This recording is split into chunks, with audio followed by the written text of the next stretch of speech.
Top of the morning, everyone, and welcome back to the show.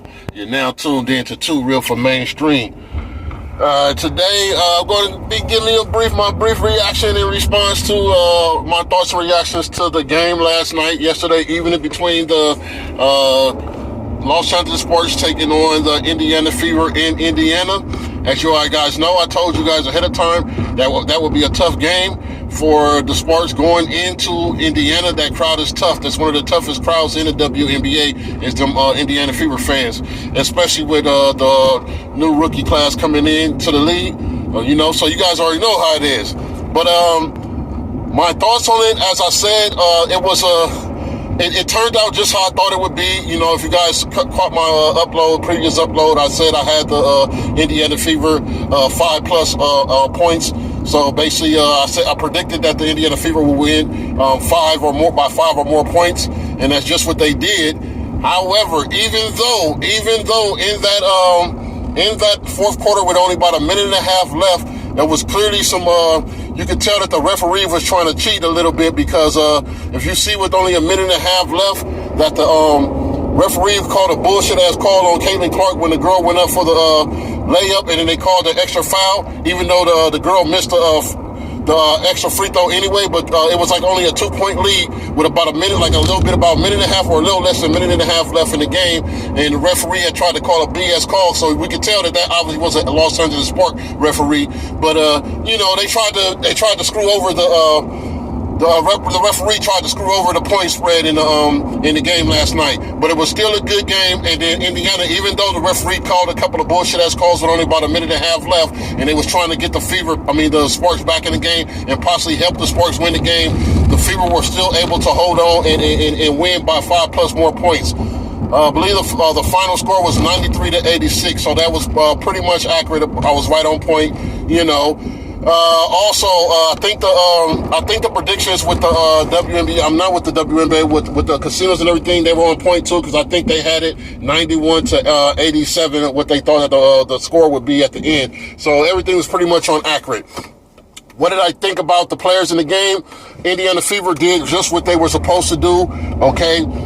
I got a new name for them, and I'm hoping to go trending. If it don't, oh well, but that's the new name for the Indiana Fever, especially once this new rookie, the 2025 rookie class come in, anyways, Caitlin Clark had 24 points. She had a triple-double. So this is another triple-double that she write down. Like I said, it's clear and obvious who the rookie of the year is. There's no question about it anymore, no debate. I know some people still going to be debating, trying to debate it, obsessed with Angel Reese, but I'm sorry. Angel Reese having a good season, but the rookie of the year has already been closed up and sealed up, okay? But Caitlin Clark had a triple-double. She had 24 points, 10 rebounds, and 10 assists. Aaliyah Boston also had 24 bounce, and I believe 24 points, and I think had 12 offensive rebounds and 2 defensive rebounds, or it was the other way around, vice versa. But I know she had 14 rebounds. Kelsey Mitchell had 18 points, had she had 4 assists, so pretty good. All three of them, what was expected, they did their job. Now, as I said, I think this game would have been even more like a blowout because Cameron Brinks wasn't even in the game like that. She wasn't even in the game. I wasn't aware that she wasn't going to be playing, but it would have been a more blowout had it not been for a lot of those turnovers that the Indiana Fever were putting up. I mean, even though the Indiana Fever was putting up a lot of points, just why I said that's why I put them 5+. They would win by 5+ more points, because the fact is that even all those turnovers, I think they had about a damn near like 11 or more turnovers in just the first half. You see, if you look at the points in each quarter, they were still like dead, locked, and even right there with with the Sparks, basically with the points with each quarter. Each quarter was it wasn't that big of a difference between the points with each team put up in each quarter. Like I said, this is a rough road for the Sparks, you know what I'm saying? And, the Sparks, I told y'all guys, see, that's how I know so many people are like, oh, here we go, another obsessed Caitlin Clark fan. But it's not like that, because everybody know I'm ride or die Los Angeles Sparks. But like I said, I'm not going to be biased, and I'm going to call shit how it is. Like I said, if the girl is bad, the girl is bad. Caitlin Clark is a bad mama jamma, like what your boy, the song old boy had, bad mama jamma, that's what Caitlin Clark is. But like I said, if Indiana Fever did a good job, even though they had all them turnovers in the first half, very good job. Los Angeles Sparks, Rakia Jackson, I think she only had like 3 points, so she didn't have a good game at all. Even though she played 23.5 minutes, she only put up 3 points, so that was not a good play by her.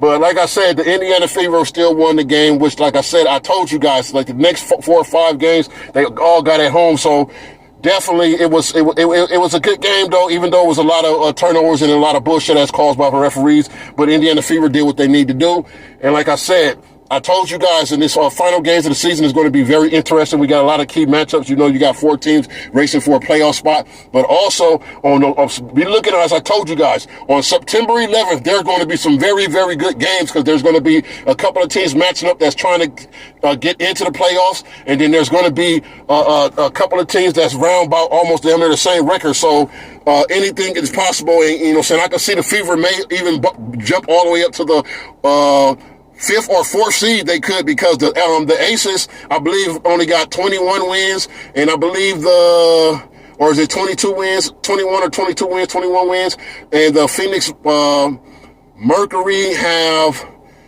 I believe, about 20 wins. So right now, shit, the Fever can still jump up all the way to the 4th spot. So be looking at, like I said, this upcoming last couple of games is going to be very interesting. There's going to be some good games, and I'm looking at possibly Indiana may jump all the way up to the 4th seed. Okay?